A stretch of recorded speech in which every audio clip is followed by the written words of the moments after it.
이공계 쪽 교육이 좀 더 활발하게 이루어져야 된다고 보고 있어요. 그것이 결국은 바탕이 돼서 새로운 이노베이션 이런 것들이 나오거든요.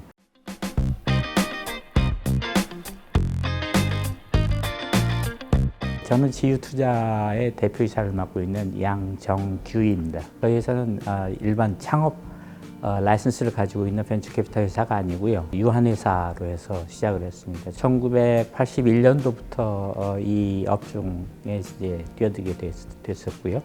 계속해서 지금까지 해온 이유는 80년도에 미국에 석사 코스, MBA 코스를 갔었어요. 근데 그때가 미국에서 한참 벤처 캐피탈이 막 불같이 일어나는 때였어요. 그런 것들을 이제 미국에서 보고 했기 때문에 한국에 왔을 때 매우 그것이 흥미롭게 보여서 시작을 했습니다. 최고로 크게 회수를 한 프로젝트는 네트워크 장비를 만드는 미국 회사였거든요. 50만 불 투자를 했었는데 3년 만에 2,500만 불 정도. 지금은 그 회사가 없어요. 알카텔이라는 그 프랑스 통신회사 거기에 흡수가 돼가지고 지금 현재로 얘기하자면은 시스코 장비, 뭐 주피터 네트워크 시스템이나 이런 거나 똑같은 거예요. 그 당시는 투자보다는 융자 쪽이 많았죠. 투자라는 것은 기업인들도 매우 생소한 것이었고 또 저희 역시 마찬가지로 주식시장이 활발히 돼야지 회수를 할 수 있는 게 있는데 그때만 해도 이제 주식시장이 그렇게까지 활발하지는 않았었기 때문에 투자가 활발하지는 않았어요. 그게 1985년도 뭐 이런 때였어요. 투자 재원은 그때 첫 번째 시작했던 그 한국기술개발주식회사라는 데는 정부의 특별법으로 세워진 회사라서 그 정부에서 예산으로 해서 저희 회사에게 산업체들한테 빌려줄 수 있고 투자를 할 수 있도록 하는 예산이 나왔어요. 그래서 그걸 가지고 투자도 하고 융자도 하고 그런 거였죠. 지금같이 뭐 펀드라는 개념은 없었어요.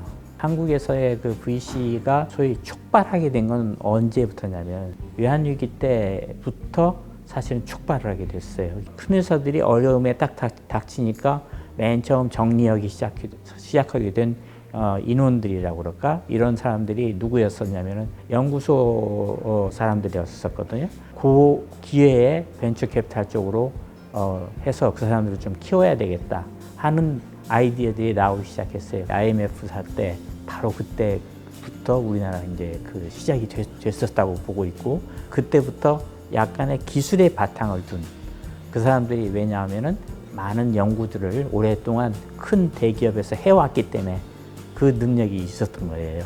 그 사람들이 나왔기 때문에 저희 VC 투자하는 사람들도 그 사람들의 지식의 바탕을 둔 사업에 투자를 할 수 있는 기회들이 많이 생겼죠. 그때부터 시작이 활발하게 진행이 된 거죠.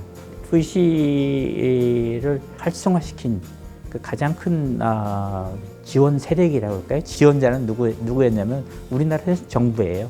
우리나라는 벤처 캐피탈을 산업을 육성시키기 위한 도구로서 사용하기 위해서 벤처 캐피탈 육성 시책을 잡았었고요. 이제는 정부에서 지원이라고 얘기할 필요는 없는 것 같아요. 지금 VC 쪽에 투자를 해서 돈을 잃은 적은 없어요. 그 정부가. 그래서 계속해서 돈을 벌었어요. 그러면 정부에서도 안 할 이유가 없는 거죠.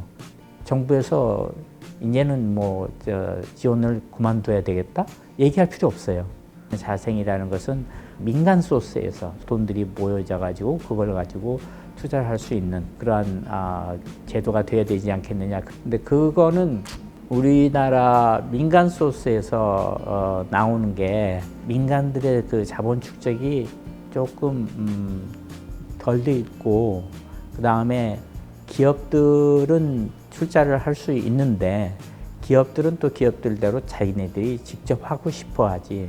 그래도 옛날하고는 많이 달라져 가지고 민간에서도 많이 나오죠. 그리고 벌어서 많은 돈을 돌려줄 수 있는 케이스들이 요즘 많이 나오잖아요. 그런 것들을 보게 되면은 그 재원 조달도 이제 민간 소스에서 많이 나올 수 있다고 보고 있어요. 과열이 됐다는 것은 벤처들이 필요로 하는 자금보다 훨씬 더 많은 돈이 돌아다니느냐.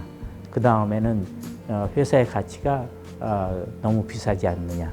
그 두 개로 얘기를 할 수가 있는데요. 일부 분야는 그런 분야가 있어요. 저는 이제 미국도 투자를 하고 그 미국 회사들에서 얘기하는 가치 이런 것도 보고 그러는데 미국 회사하고 같아서는 안 되죠. 그러면 미국 회사의 가치보다 왜 우리 한국 회사가 더 낮아야 되느냐 이렇게 거꾸로도 반문할 수 있는데 가치를 같이 본다는 것은 사실은 조금 어려워요. 미국은 전 세계 시장을 대상으로 해서 그 벤처들이 나오고 그 성장의 속도 또한 그렇게 나갈 수 있지만 한국의 시장이라는 것은 사실은 미국에 비해서 한 20분의 1밖에 안 돼요. 그러면은 같은 수가 없다고 보고 있어요. 그런 면에서는 약간 좀 많이 부풀어져 있지 않느냐 하는 생각이 있긴 있어요. 산업의 수준이나 이런 걸 본다면 우리나라가 뭐 반도체 분야에서 뭐 전 세계에서 저기 톱 클래스에 가는 그런 위치에 왔다 또는 뭐 2차 전지 그렇다 뭐 그러지만 사실 모두가 다 조금 떨어져 있는 상황이거든요. 바이오 분야도 마찬가지예요. 하지만서도 한국의 과학기술의 역사라는 것이 한 50년밖에 안 됐기 때문에 그렇게까지 낙담할 필요는 없다는 거죠. 왜냐하면 시간 가면 우리나라도 충분히 그렇게 될 수 있는 능력이 있고 그 저력을 가지고서 앞으로도 계속해서 노력해 나간다면 시간이 그건 해결해 주지 저력은 충분히 갖추고 있지 않느냐라고 생각하고 있어요. 다른 선진 외국에서 보는 것만큼 그렇게 활발히는 아직도 이루어지지 않고 있다. 그 이유는 왜 그러냐면 관련 법적인 문제나 그 다음에 사회에서의 행동의 가이던스라고 그럴까요? 그런 것에 익숙하지 않기 때문에 그런 것들이 우리가 지금 그런 한두 개 케이스를 본다고 그래서 확산이 금방 될 거라고 절대 생각하지 않는다는 거죠. 좀 시간이 좀 걸릴 것이다. 저는 그렇게 보고 있습니다.